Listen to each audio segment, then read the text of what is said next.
and gentlemen, breakfast is served.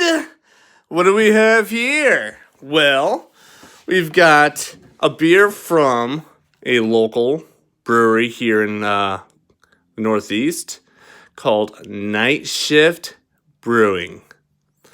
Now, this is their Bennington beer. It's an oatmeal stout with maple syrup and Dutch processed cocoa. Sounds pretty good, right? But I don't know about cocoa and maple syrup flavors intertwined and mixed together. If you have an owl that has like a hoppy front, doesn't really go, doesn't even really make sense to what this beer is all about. So I guess if you go by the logo, you're probably thinking, oh, it's probably like hoppy IPA type of flavor. I don't know. So it looked pretty cool. It's still kind of cold outside. It's still winter. So we're going to try to get these winter beers in before the spring and then on to the light beers. So anywho, from the Night Shift Brewing Company, this Bennington beer. It's an oatmeal stout. It gets its name from the sugar maker town of Bennington, Vermont. We add heaps of maple syrup and Dutch processed cocoa to the brew, filling this beer with comfort and warmth. Very nice, very nice. Aromas of dark chocolate and brown sugar lead into flavors of rich maple, black cherry, and cocoa. There's no better beer for your cozy night in. Black cherry, that's going to be interesting. I don't know. I don't understand why they would throw black cherry in there. I mean, does black cherry go with maple and cocoa? If so, leave in the comment below. And while you're down there, subscribe and like. Just to get that out of the way. Anyway, so Sip, Snap, and if you want to find them, hashtag share the night at Night Shift Brewing.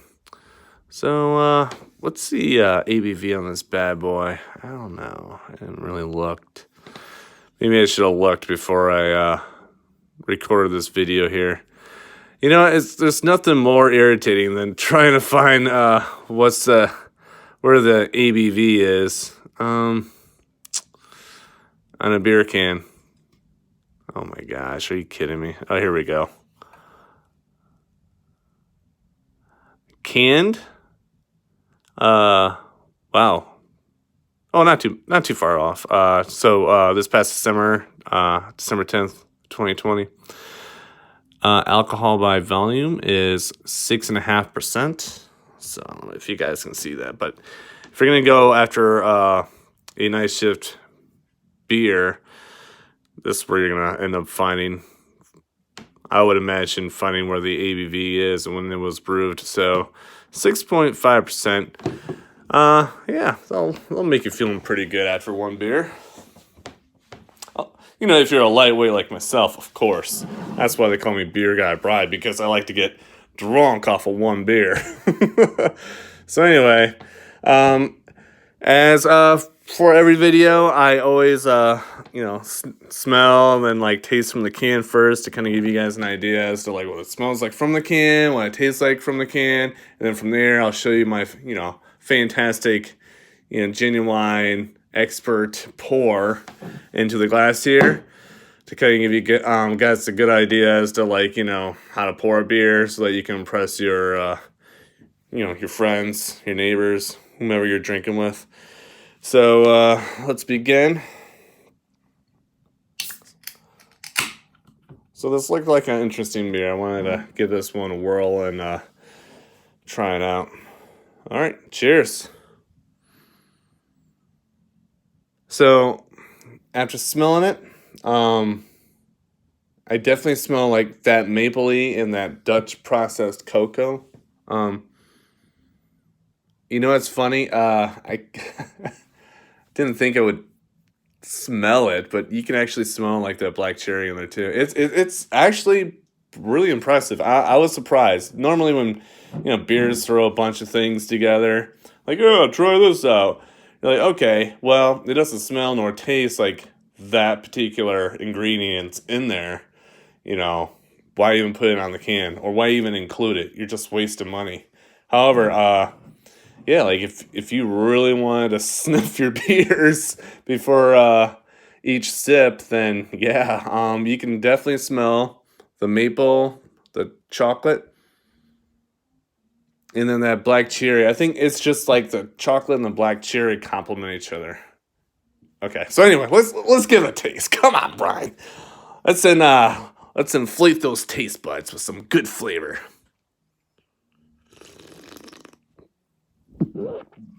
I almost choked. No, that was me like slurping and being an idiot and it going down the wrong pipe.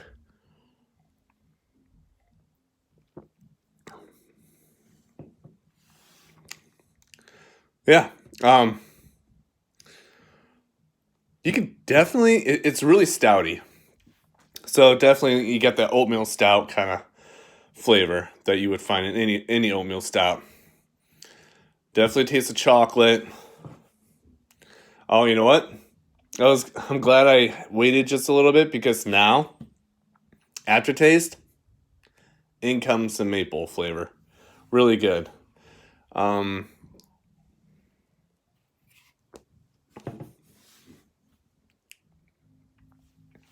guess you could say maybe there you can taste the black cherry.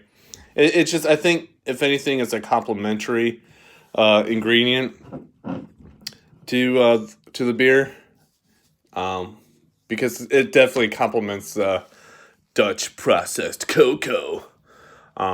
Really good. If you ever wanted to drink a beer, in fact, while you were eating breakfast, this would be it. It's light. It's not thick. Easy to drink. It actually almost even like quenches the thirst.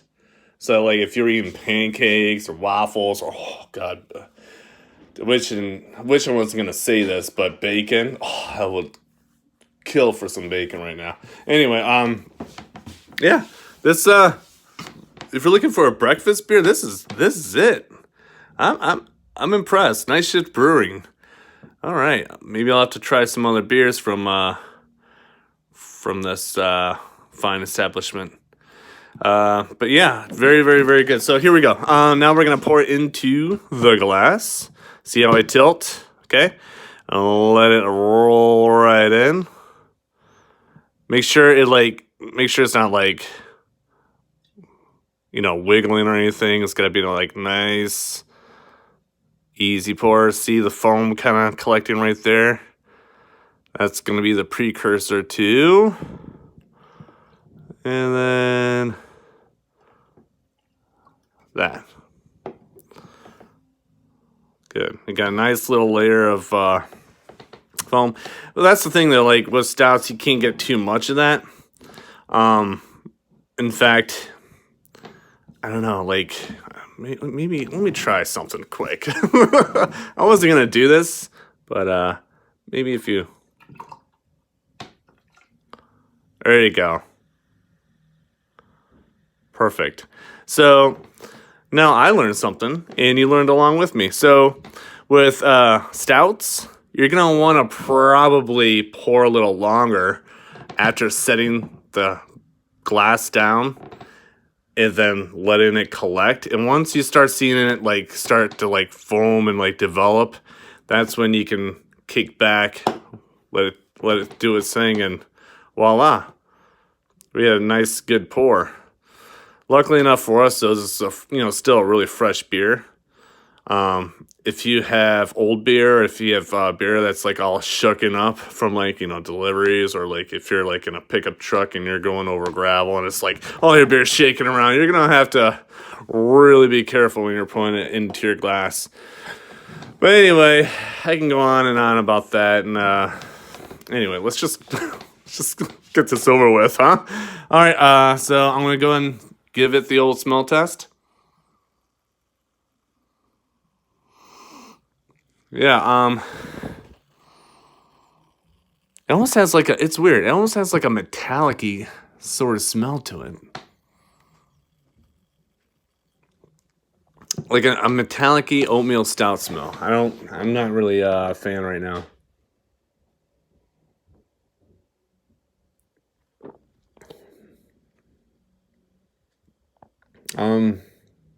Yeah, after tasting it, it's good. Definitely, tastes the same as if it was from a can. However, I just think that wow, I'm impressed. I never would have thought I would say this, but coming from the glass isn't as good as coming from straight from the can. I think coming from the can is a little bit more refreshing and flavorful than from the glass. Unfortunately, I don't know. Especially, well, maybe not for all beers, but for this beer in particular.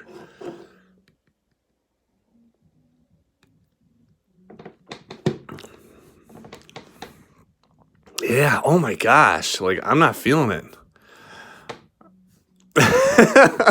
I'm lost of words. I don't know. This is not that good from the glass. It was much better. I'm glad I still have a little. I do have a little bit more in here. Let me try it from the can again.